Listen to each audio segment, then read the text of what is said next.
So the cool thing about Tesla is it knows your location and can enable or disable certain features. In today's episode of Quick Tips with Chris, I'm going to show you how to use these location-based aids to fold your mirrors, set your charge schedules, enable Sentry mode, and open your garage door. So let's get to it.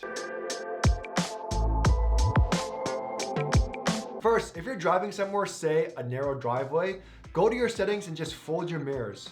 Right away, you'll get a notification asking if you want to always fold your mirrors at this location. So whenever you get near this area in the future, it will fold your mirrors automatically. It will also unfold your mirrors when you get a few feet away from your destination by itself. This is honestly a super awesome feature, especially if you have to get into a tight garage, because it makes going in and out of a garage easier. However, you can only do it with one location. Next, charging. Based on your location, you can set how the Tesla will charge.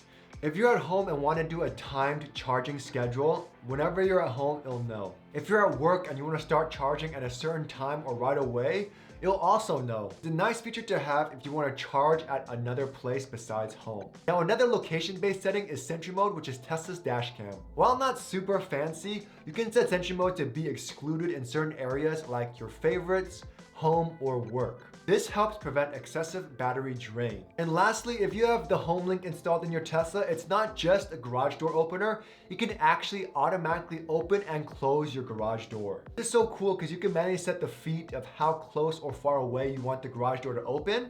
And you can always manually cancel it and manually open or close the garage door. And an added benefit is if you have the full self-driving, you can summon the car in and out of the garage and it can automatically open or close the garage door by itself.